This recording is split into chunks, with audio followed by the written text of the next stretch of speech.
Oi, gente, no Pergunte ao Dr. Fabrício de hoje nós vamos abordar uma condição que afeta muitas pessoas e gera muitas dúvidas.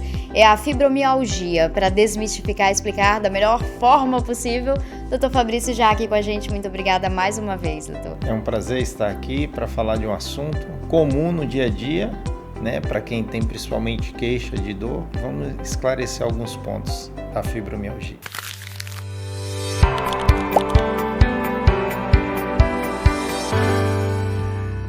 Doutor Fabrício, a fibromialgia é uma síndrome de dor crônica, generalizada e que também não é detectável por meio de exames de imagem. Fala pra gente o que é essa situação que causa tanta dor de cabeça nas pessoas, tanta preocupação, inquietação e reduz sobremaneira a qualidade de vida, né? Como sempre, a gente vai na palavra em si, né? Fibromialgia, né? Então a gente tem que pegar a origem. Fibro vem de fibra, né? Tecido fibroso. O que é o tecido fibroso, né? Pele, abaixo da pele tem gordura. Entre o músculo tem alguns tecidos, né? Que a gente fala tecido conjuntivo, as fibras em si. Mil, da sua origem grega, vem de músculo. E algia, dor. Então é uma dor muscular e de tecido fibroso. Então é uma dor geralmente constante, uma dor crônica.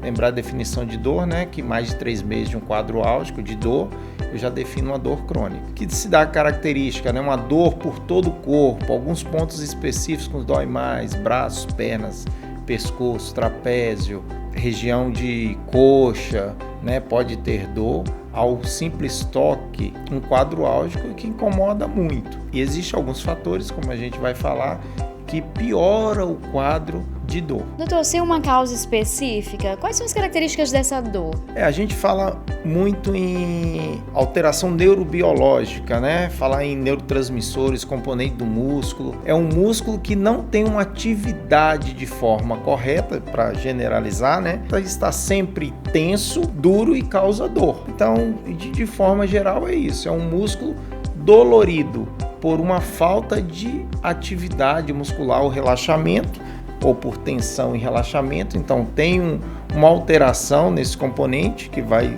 da questão neurobiológica, neurotransmissores, regulação, com alterações a nível central. Lembrar que a dor, ela cria uma memória. Então toda dor que a gente sente, então sendo a dor muscular, ela vai dar um retorno ao cérebro, um feedback que eu estou sentindo algo. E se eu persisto com essa dor, eu vou criando uma memória de dor. Você falou sobre a dor generalizada pulsante. Existem regiões ou região do corpo, área do corpo que mais afeta? Sim, né? Região de componente de grandes músculos, vamos supor. Região de braço, região de antebraço, região de coxa, região de perna, região de trapézio, pescoço, né? Muitas vezes regiões dorsais. Se a gente pegar entre a escápula ali um ponto de dor, né? A gente fala em tender points, pontos sensíveis. A pressão, a dígito-pressão ao exame físico. Lembrar que a fibromialgia não tem um exame que você faz, exame laboratorial ou um exame de imagem que vai dizer eu tenho fibromialgia. A fibromialgia é um diagnóstico clínico. Então por isso que muita gente fala, eu falo em fibromialgia, não se tem diagnóstico, não se define diagnóstico. A queixa do paciente, o exame físico do paciente para se chegar a um diagnóstico de fibromialgia. Então, geralmente são grandes componentes musculares, como região de braço, antebraço, né, como eu falei, coxa, examinando e notando a dor que o paciente tem ao exame físico e a característica da dor. É interessante e ao mesmo tempo preocupante. Agora, doutor, a gente geralmente tem uma queixa maior por parte do público feminino. É isso, mas por que também? A incidência maior são mulheres, né? São mulheres entre os 30 e 50 anos. Tem uma relação com o público feminino relacionada a questões muitas vezes hormonais. Então, você pensar que a mulher na sua idade fértil, aos dos 30 anos, entre os 30, 40 e 50 anos, os níveis hormonais eles estão modificando e diminuindo. Com isso, a tonicidade muscular, a questão do tônus altera, há uma oscilação mensal devido à questão do ciclo menstrual e alteração hormonal. Isso diretamente há uma ação na questão muscular e acaba sentindo um pouco mais essas queixas. Então tem uma propensão. Toda mulher vai ter isso? Não, nem toda mulher vai ter isso. Mas existem mulheres que vão apresentar um quadro de dor muscular persistente, piora com algumas situações, a questão emocional oscilante da mulher nesse ciclo menstrual ela se torna mais sensível à questão da dor. Lembrar que a dor, qualquer tipo de dor, seja ela fibromialgia, dor neuropática, dor de origem central, uma cervicalgia ou uma lombalgia, se a gente passa por momentos emocionais, né, ou de estresse, ou uma dificuldade em dormir, um sono não restaurador, eu diminuo esse limiar da dor, então eu me torno mais sensível a sentir, mais propenso a sentir mais dor facilmente. Não que não existe homens que possuem fibromialgia. Eu já ia perguntar. Não, tem homens que têm fibromialgia. Não é o comum, a sua grande incidência no grupo feminino, de mulheres mesmo, mas existem homens que têm um componente de dor de fibromialgia. Você falou sobre o tônus muscular. A atividade física pode ajudar a prevenir? Não só ajudar. A atividade física é o que é essencial no tratamento do paciente fibromialgico. Todo fibromialgico, atividade física. Colocar o músculo para trabalhar. É doloroso, eu não consigo fazer uma hidroginástica, uma caminhada, um alongamento, dói demais. Sim, no início irá doer. Persistência, mas tem que quebrar esse ciclo de dor.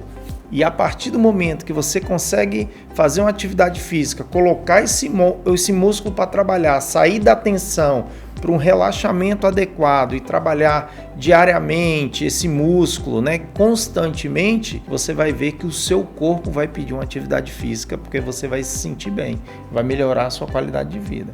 Bem, doutor, a gente falou aqui sobre o diagnóstico, que é a partir do quadro clínico do paciente, os relatos, o histórico e também o exame ali físico, né, verificando.